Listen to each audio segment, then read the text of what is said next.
Hey, what's up, guys, and welcome to episode 14 of the Stephen O'Brien Coaching Podcast with myself, Stephen O'Brien. So, today's episode, I've got a special guest with me. This recording has been taken from my teen platform as part of a personal development video series. But the guy I have with me is an ultramarathon runner. He's a world record holder. He's an international speaker on health and wellness. And he's joined with me today for this recording, talking all things health. So guys, I'm really excited for you to check this out today. So yeah, let's dive straight into it. Hey guys, how are we getting on today? So today I'm here with Dave O'Brien. Hi guys. So Dave is a world record holder. He's an international speaker on health and wellness. And he's also an ultramarathon runner. And of course, as well, he's a barefoot marathon runner. So it's exciting to have you here with us today. Hey, it's good to be here. It's good to be here, Steve. Thanks a million. Fantastic. Bother. So lovely introduction, by the way. I really appreciate that. But I suppose there's a bit of craziness and madness mixed up with all of that as well. And a zest for life. That's what it's about. And see this guy here beside me, zap! He's full of it. Loads of energy. Loads and loads of energy. So I think what I'd really like to hear from you is like your own intake on health and well-being and some of the stuff that you've seen in people as you're traveling around the world, or stories that you've heard from people. Sure, yeah, it's a massive issue nowadays, isn't it? I often think, that we have, where we are, Steve, we're only about a mile as the crow flies from a particular hospital here in Cork. And we see the bedlam that's there in our health service. I mean, we call it a health service. I think we should call it a disease care service, not a health care service, because we treat disease. But whatever happens, Steve, about prevention and education. And it is a massive issue out there. And so much of these problems that we see, we can sort ourselves. Not everything, but a lot we can. You know, people I often say, run to the doctor and say, fix me. Why don't you fix yourself? Because most of the time we actually can. And so what I've seen around, we used to talk about, how things were in America, how everything was extra portion, extra large, the chicken wings, the fast food and so on. But it's happening here. It's been happening here for years and years and years. And we see it every day of the week. You come across it, I come across it, people come to you, particularly parents with their kids now. Yeah. We're seeing kids now with type 2 diabetes. Oh my goodness, an old person's disease. And imagine this, hardening of the arteries in 12-year-old children. It's insane, it absolutely is. And it has to stop. And so I guess our little chat today, we're going to be talking about really taking ownership and responsibility of our own health. Not leaving it to somebody else. Nobody's going to come in and save you. But we have the power to be able to do these things for ourselves. Yeah, no, definitely. I think it's really important as well that people understand that even before they get to a stage of developing disease in their body or actually getting sick, because if a lot of people are watching this, they could be at a stage where, they're drinking Coke every day or whatever fizzy drinks or eating loads of sweets, but they're not feeling any effect from it because they're still at an early age. True. Whereas later on in life, that's what can affect you. And I think that's kind of the message that we want to try and put it across there, that things can happen, and they have been happening to a lot of people around the world. No, I love what you're saying. Well, I don't like what you're saying, but I totally agree with what you're saying. The big thing I often talk about is cellular repair. And we know, for example, I'm 65 years of age, 66 coming up in a few months' time. But we have this insanely incredible body. This body, you cut your finger, it heals. You get a cold, it goes away. And yet we give the amount of thought that goes into looking after ourselves. We care more about a shopping list or our holidays than we do about our own health. And here's the problem. People don't worry about their own health till they haven't got it. And you're bang on. So when I travel around, you and I know people who are, let's say, in their 30s. But they're not well. You know what I mean? They're lethargic, they're tired, their immune system is down, and all that kind of stuff. And then you meet somebody who's twice their age, in their 60s, 70s, and they're vibrant, they're out, they're doing stuff. What is all that about? So I often say it's not so much about age, as we know it as a number, but cellular age. If I could see through you now, Steve, at the moment, it'd be brilliant to be like, woohoo! Your cardiovascular looks pretty okay, or your spleen isn't great. But we can't do that. It's an issue. So seeing that we can't do that, all we can do is stack the cards in our favor. And there is so much that we can do to do that. Yeah, so it really comes back to self-care and looking after yourself and putting yourself first. I love that. Taking ownership and responsibility of our own health.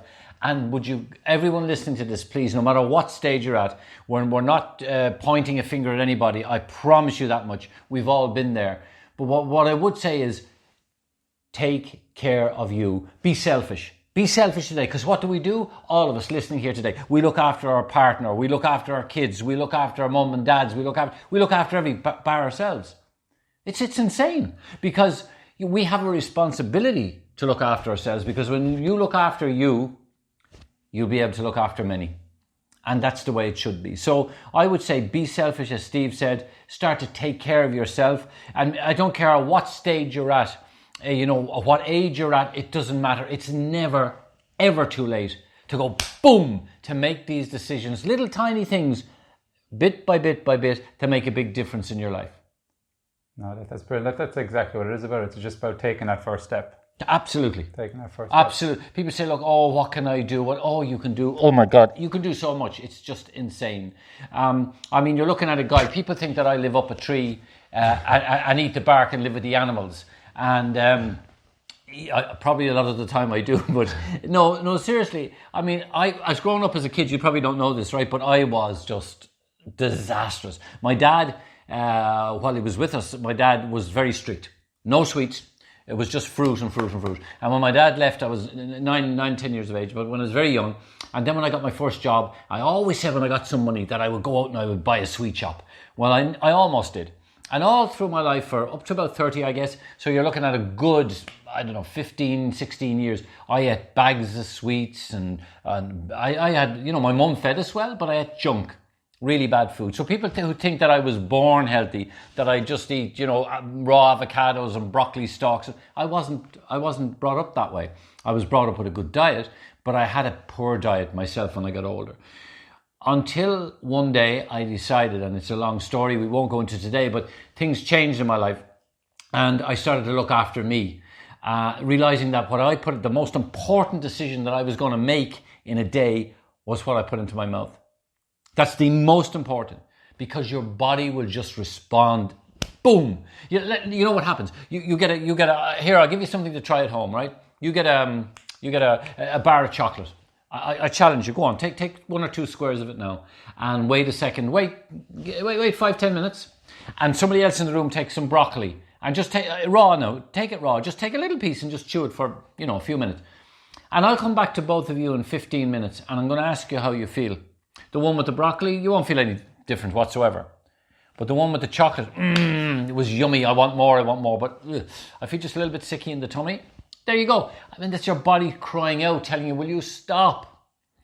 Because the likes of cancer loves sugar. It loves it. It thrives on it. And, it is a big issue there. So all the sugars that we see, sugar, salts and fats, the bad fats, they're a big issue, aren't they, Steve? We see it in everything that we eat. It's in everything. I mean, everything. Would you agree? Oh, no, it's definitely in everything, especially with all the processed foods these days, that a lot of stuff, there's no live food anymore. No. That you actually have to go out of your way to get live food. And it's not expensive to get live food as well. Not at all. It's just the fact, convenience. A lot of people go, I'm just going to grab this, or I'm going to grab this instead, rather than picking up some real fruits, veg, lean meat, stuff like that. No, you're right. And it's going to have an impact on your health long term. And it's okay to have stuff every now and then. Everybody likes a bit of a treat, whatever, but it's about making sure that you're getting that goodness into your body as well. Because if you're not putting the goodness into your body, then your body can never function properly. And if your body is not functioning properly, eventually things are going to start breaking down. And that's where people get sickness, colds, flus, all this kind of stuff falls into place. But if you're fueling yourself right and giving yourself all the goodness of real food, then your body absorbs it in, takes it, your body starts functioning a lot better, and it can build itself, it can repair itself, and it can help you feel a lot better within yourself. Without doubt. And if you take a look at, you mentioned illness, if you look at a degenerative disease, take a heart attack, for example. The stats, I won't go into them, but they go onto the Irish Heart Foundation site and have a look at the stats. It'll frighten the life out of you.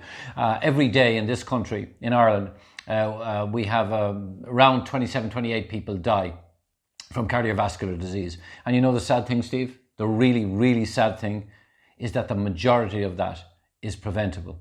Not with pills, with diet and lifestyle changes. And wait for this, the majority of that is reversible with proper diet and lifestyle changes. And so, if you take somebody that has a heart attack just doesn't happen when somebody presents themselves at the emergency department. It doesn't. The heart attack goes way, way back, where it takes a long time to build up that plaque in the arteries. It just doesn't happen overnight. And that's why you don't see these things. In fact, a good friend of mine only recently got a huge scare, got a heart attack, and thankfully was in the right place at the right time and is okay. But talk about a wake-up call. And that's somebody I knew. It was probably, it was going to happen. I mean, their diet was terrible. They didn't exercise that much. Didn't really look very healthy. But my point is that, as Steve said there, it's fueling your body to repair. It's always been that for me. Always, always. And because we can't bloody well see it, we think it's okay to keep up this stuff. And here's a tip. Do you know the way, parents will often say, oh, God, my kids, my daughter, my son, they're just eating crap all day long. They're having a pizza now. They're eating chocolate bit. Hang on a second. And particularly for younger kids, does your 10-year-old take a trolley, go in, buy all the sweets and, yummy rubbish, and then go up to the checkout and take out a credit card and pay for it? They don't. We do that. I mean, if it's not in the house, they can't eat it. End of story. And find ways. There's loads of ways you can get around the sweet tooth. Loads of ways. We can cover that maybe in another video, but there's loads of ways you can do it. So I think it should be about fueling your body to repair, because, lads, at the end of the day, I saw, I put it on my phone actually yesterday, I never told you this, I saw a drawing. I had to take a picture of it. It's on my iPhone. I have it there. Yesterday, Steve, you wouldn't believe it. And it's a picture of an adult with their two children, left and right, going under a bridge. And he's holding their hand. It's a drawing, pencil drawing. And right underneath it is the picture of those, of the children have grown older, and the child is holding their dad or mum, who is now bent over and going under the bridge. It's really poignant. But we bring up our children and they will look after us, hopefully, when we get older in life. But my point about that is, people look at age with that kind of problem in mind. I'll be a burden, I won't be able to do... No. You should, look, I'm 65. I want to be around in 30 years' time with a sharp mind and without a stick. And you can. And that's what I'm talking about. That kind of energy, that kind of, being vibrant all the time. I mean, I'm sure people think I'm an energized bunny on speed. But the thing is that I'm not. I just have a zest for life and a passion about health and how we can take that ownership and responsibility and make a difference. Yeah, no, that's brilliant. I just love what you just said there about having that zest for life. Oh, yeah. Because I think people tend to lose focus a lot. I know, like when I was a teenager and stuff, I had no idea what I wanted. I had no idea what I was passionate about. I had nothing that was driving me. Yeah. I was just going day by day and that was it. Right. I had no excitement for the future. Right. And so the way that you're saying that there now, it kind of brings to mind that people should look for things that excite them. Oh, totally. Steve and I had a chat before we went live here on this video, and we were talking about, people doing stuff and doing all the right things. But let's be honest, nobody, ourselves, our children, our friends, nobody is going to do something they don't want to do willingly. You're not going to jump out of bed in the morning and do something you don't want to do. It's not going to happen unless there's something deep-rooted inside. And Steve and I are talking about deep-rooted stuff because you can hear that we're really excited. We're jumping around the place, but it's because that we see the benefits. I have 3 grandkids. They're just, you have your own children. You think you'll never love a child, and then you get like your own, and then you get a grandkid. Oh, stop. But I was with 2 of them yesterday, and I live on a kind of a hill here, and one was on my back. I was chasing the other one around. Like, I'm 66 almost. Do you know what I mean? And I'm not making a big deal about it, but that's what it's about, being able to enjoy your grandkids, being able to enjoy your own children as adults, being able to do stuff together. Isn't it true, Steve? So, the rewards are mega. So it's just at the here and now we don't worry about these things because we can't see bad health. We can't see the problems that's going to lie ahead, but we can do something about it. No, exactly. So I suppose what I wanted to ask you, what kind of tips would you have for someone that actually wants to make a change? So you're going to get a lot of people that will talk about saying, oh yeah, I'm going to do this, Okay. I'm going to do this, I want to feel healthier, I want to feel more energized or whatever. Sure. So what tips would you have for people that are in that spot so that they can actually start to take those steps moving forward? Oh, I love that question. I'll tell you why. Because people think, I talk all over the world, as Steve said, and I'll be there, and there'll be a lot of people, let's say a big audience, and I'll be giving it welly. And at the end of it, I kind of say to the audience, and this will answer your question in a roundabout way, and I say to the audience, now that you've heard this crazy Irish desert runner, barefoot runner, you're all going to go away now and drink 10 litres of water and eat raw broccoli stalks, aren't you? No. No, you're not. Not one single one of you. In fact, I say, when this is finished, you're going to leave this building, put the key in your ignition, and you're going to forget about that crazy Irish desert runner and his healthy eating. Because that's life, that's reality. Things will go on. You'll look at this video and you'll go away and bang, life will hit you smack back in the face again. So here's what I'm saying to everybody. The good news is that you're not going to change. Nobody's going to change it. You and I are not going to. If you were to come to me, Dave, and say, I need you to do this, this, this, and this, I say, Steve, I'm not going to do it, am I? Or maybe I'll say, yes, Steve, and I'll pat him and I'll go away and say, I'm not going to do any of that stuff. But here's the deal. My advice is to pick one small thing. Not a big thing, a small thing. Let me give you an example. So if you go to bed, let's say at midnight every night, let's go to bed at 11. Try it. Just try it for 1 month. I promise you, try it for 1 month. Guess what? After a month, it becomes a habit. Now you've got an hour on your side, on the right side of 12 makes all the difference. Supposing you have, say 3 or 4 cups of coffee in a day. Some people have more, some people have less, but 3 or 4 a day. Try going to 2 cups of coffee a day and add an extra glass of water. If you take 1 glass of water and you hate drinking water, get a bottle with a small top, a little small, and sip it. Sip it. Just get into the habit of sip it. Have one in the car, sip it. One in the kitchen, sip. Just get it into your head. Do that for a month. It becomes a habit. More water, clean out the toxins. You see what's happening. And I promise you, after 2 or 3 months, more water, better sleep. Now your food. Let's have a look at the food. So the worst time of all, we know this. After, isn't it 7, 8, 9 at night? What do we all do? You're laughing. I see you. Come on, you're all smiling. Open the presses. Yeah, I know. Is there a chocolate biscuit there? Is there, a bag of crisps would go down well now. A crisp sandwich. Woohoo! Lads, if you want to get over that, and that's difficult, that's like a drug, that's the biggest drug of all right? So what I would suggest you doing something like that is, outside knocking yourself out, what I would do is find like a piece of fruit that's sweet. They'll have it. Do you know what I have? These donut peaches? They're kind of really sweet. And like I've wicked cravings. Don't get me wrong, I'd be craving for stuff as well. Go and get a piece of fruit or anything really sweet in taste. I find the peaches are great, a couple of grapes, if you've got some nice something at night, seriously at night. And the other thing is, if you take, trust me on this one, a full 8-ounce glass of water, wait 2 or 3, 4 minutes, that hunger pang that you had for the sweet stuff will be gone. So, is it going to be easy? Oh God, no, it's not. Oh Jesus, you'll be cursing me. It's going to be difficult. But if you can take one of those changes I said, for 1 month, it becomes a habit, and then pick another one the next month, and so on and so on and so on. So when Dave O'Brien sees you then, okay, in a couple of months down the road, because by the way, I now know who you are, I know where you live, I will find you. And when I do, no, seriously guys, it's time for you now. This video is the time for you now. It's time now to say, hang on a second. This is my time. This is time for me to start looking after me. Okay? And that will be my message to you. One small change every month, and then it becomes a habit. Is that okay, Steve? Yeah, that's absolutely perfect. And like leading on from making those small changes, it's not just about eating better and sleeping better and stuff. It's about the impact it's having inside.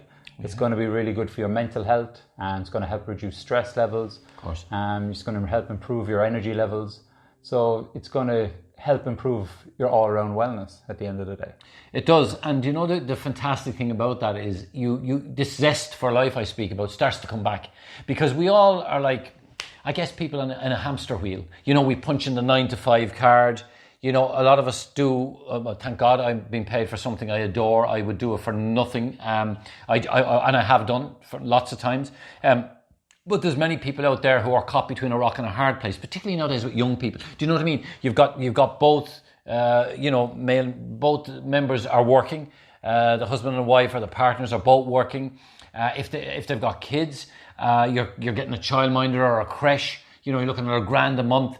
You're paying a big mortgage. You can't get off that merry-go-round. What do I do? I can't stop doing what I do. I don't. It's stressful, and it's like you're caged in. How do I get out? And stress. By the way, stress, the number one killer of our time. And if you don't believe me, get on to the Irish Cancer Society, the Irish Heart Foundation, and they will tell you. I did a talk in London many years ago, and it was one of the tabloids, and there was a picture of a woman. She was accused of killing her 2 children, by the way. Such a sad story. And she had this beautiful mop of dark hair. And 1 month later in prison, they took another picture, and guess what? Her hair was white. Now, if stress, Steve, I put to you, if stress does that to you on the outside, what the hell is it doing on the inside? And finally, without going too much into this subject, because that's another subject I cover, but people think to be stressed that you have to be like this. You know what I mean? If you want to see stress, come to the Kinsale roundabout at 9 o'clock on a Monday morning, right? No, but seriously, stress is not this. Stress is when you don't even know you have it. Stress is going to bed at night but not being able to sleep. Stress is getting up in the morning and the first thing you think of as an issue is a problem. That's stress. Stress is when Steve is talking to me and I'm not in the zone with him. I'm thinking of, I have to be there at this time. That's stress. Yes, some stress is good and positive and it's good for the endorphins. It's good. We need a certain amount of it. But there's certain types of stress. The stress that I'm talking about, that so many people out there I see have, is one that has to be tackled. You have to do something about it. Sometimes I say to people, stop.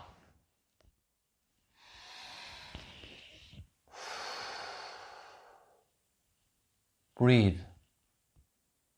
Be in the moment, guys. Take that time out for you.